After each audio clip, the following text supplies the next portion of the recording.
Hello guys! Magandang araw po sa inyong lahat. Ako po si Baby Hunter 16 once again. At sa mga bago pa lamang po sa ating channel, huwag kalimutan po i-subscribe at pindutin ang tiny notification bell para ma-update po kayo pag meron po tayo mga new upload videos. And disclaimer mga idol, ang video ito ay para lamang po sa may bukasang kaisipan at may malawak na pangunawa. So today's vlog mga lods ay isi-share natin kung saan nga ba yung madalas na may ginagawang milagro. Si Baby Hunter, alright? So, para magkaroon din kayo ng idea, no?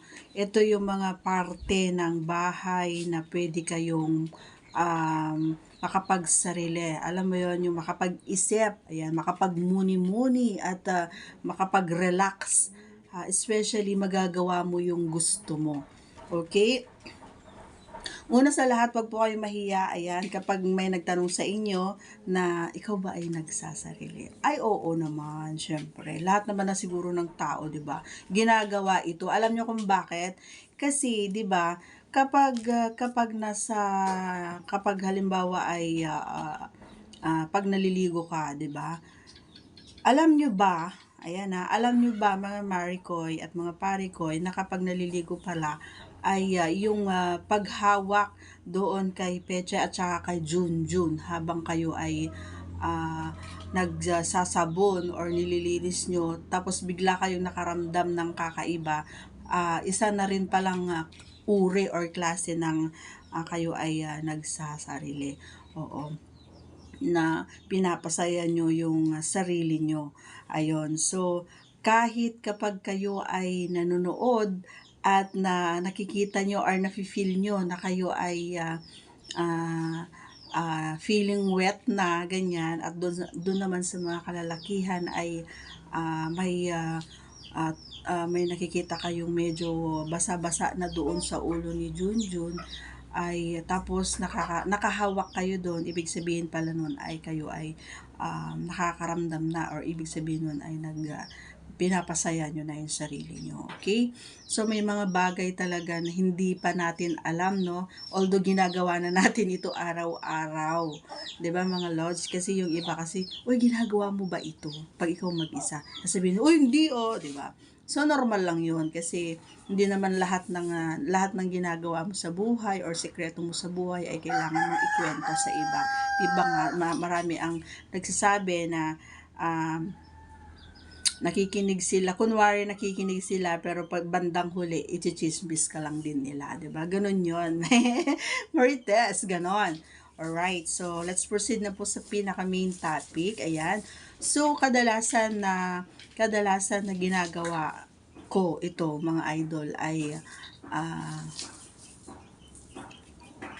Basta kapag nakaisip ako or nauuna kasi na nanonood ako, mahilig talaga ako manood mga idol, hindi ko kinakailayan, mahilig akong manood. So minsan kapag nanonood ako at nakaramdam ako ng ganun, bigla kong binibisita yung banyo. Oo, doon pupunta ako sa banyo and then bigla na lang ako magbubuhos na hindi, alam mo yun, imbis na nakaligo na ako or imbis na alam mo yun, yung hindi sana ako maliligo, ganun, kasi nakaligo na, or alam mo yun, yung kahit na hindi naman ako naiinitan, bigla akong naiinitan, kaya pumapasok ako doon and then hindi ko hindi ko namamalayan na nakahawak na pala ako doon, o di kaya nilalaro ko na pala si Tinggil, ganun, or nakapasok na pala yung daliri ko doon kay Petchay, ganun ang nangyayari.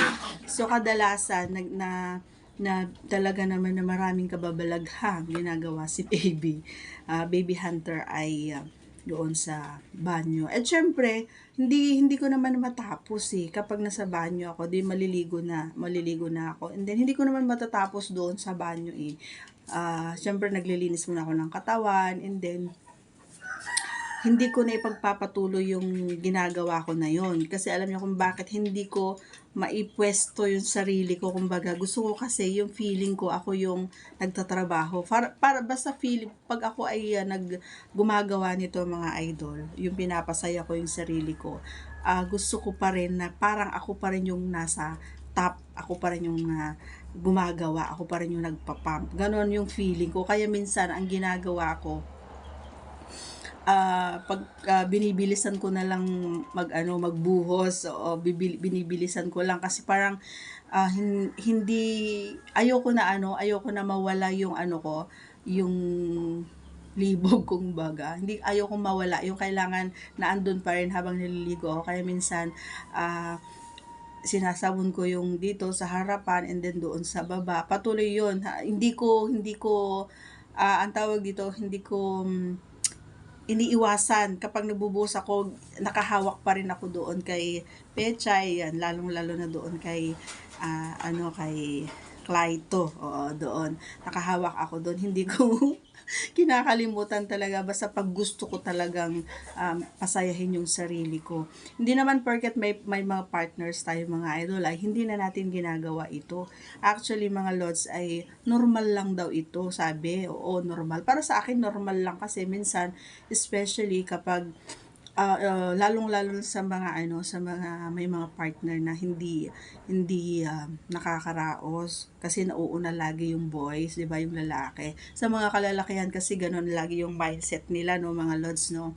Kaya alisin niyo yung baguhin niyo yung mga mindset niyo na kailangan kayo yung mauuna. No, kailangan mauuna yung mga kababaihan kasi ang mga babae minsan kasi although nagagawa namin na pasaya yung sarili namin, so hindi ba kayo nagigilty sa sarili nyo kasi hindi nyo kami kayang paligayahin, 'di ba? So dapat na i-mindset nyo na kailangan mauna si partner, hindi yung kayo yung nauuna, 'di ba? So tinuruan ko naman na kayo sa mga past vlog ko kung paano pigilan, 'di ba? So kung hindi nyo pa napanood yun, kung paano pigilan ang mabilis na paglabas, so siya muna, paligayahin niyo muna siya, romansahin niyo siya, 'di ba? Lalong-lalo na galawin mo or i-touch mo yung kanyang Clyto, 'di ba? Yung mga ganon, and then yung kanyang utong, yung mga ganon mga lods. So para mas mapabilis, para mas okay nga para magsabay kayo. Pero minsan kasi alam nyo guys, ito ang kasi kapag hindi na nakakaraos yung babae sa inyo. So kapag wala na kayo hindi ko naman nilalahat kapag pag wala na kayo, mamaya maghanap siya ng iba, 'di ba? Ganon, sa iba niya gagawin 'yon. Tapos yung isa, yung nahanap niya is mas magaling sa inyo at doon siya nakakaraos. So anong mangyayari, 'di ba? So itatabi, iiwanan ka niya, 'di ba? Parang ganon din sa babae, ganon din. So give and take lang talaga yan mga bossing. So kailangan talaga maunawaan nyo at alam nyo yung gusto ng bawat isa. Yun na nga, hindi naman yung main topic. Ang main topic dito ay kung saan ko talaga may mga parte ng bahay na ginagawa yan.